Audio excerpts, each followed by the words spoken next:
This is day 1 of week 3, reading through the series, This Changes Everything. Here we go. The Apostle Paul had a lot to say about what you consume. Today we're going to look at what exactly that was.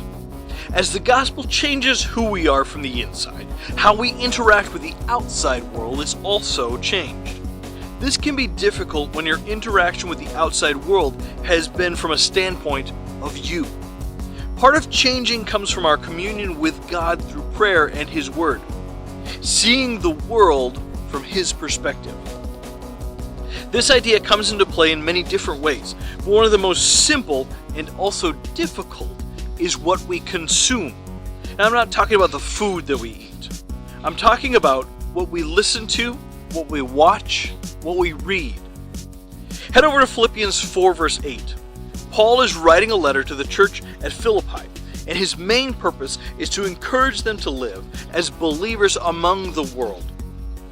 This verse is a great litmus test by which we can examine everything we put into our brains.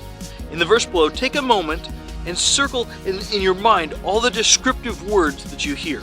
Philippians 4 verse 8 says this: "Finally, brothers, whatever is true, whatever is honorable, whatever is just, whatever is pure, whatever is lovely, whatever is commendable, if there is any excellence, if there's anything worthy of praise, think about these things." The cool thing happens when we use the concepts in this verse to question whether or not what we consume meets God's standards for what goes into our hearts and minds. Now, here's some questions for you to think about. I'm going to read through these questions, and again, if you have some note paper, jot your answers down to these questions. Here we go. Is what we consume true? Can we say with conviction that this YouTube video or movie that we're watching portrays the truth of the gospel? Or does it perpetuate a lie of the world? Now, is what we consume honorable? To be honorable means to be fair, to be respected, to have integrity. Can you hold what you're watching to this standard? Is what we consume just? Is it guided by truth, reason, and fairness? Does it exploit a certain group of people? Does it glory in the putting down of someone else? Is what we consume pure? Most people would assume this means innocent or chaste, but the Greek word here is hagna, which means not mixed or adulterated with any other substance or material.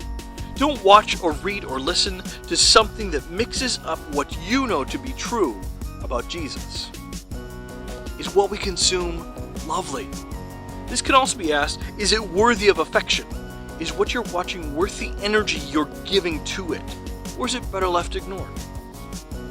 Is what we consume commendable? Other translations say whatever is admirable. Is it of good report? Are you embarrassed to tell others that you have this on a playlist? Do you hide the fact that you watch this? It might be time to rethink its place in your life. Funneling your media consumption through this filter is one of the best gifts you can give your relationship with Jesus. It helps to focus your mind, spring clean your heart, and make room for the Holy Spirit to speak to you. Take some time today to review the things you listen to, read, and watch.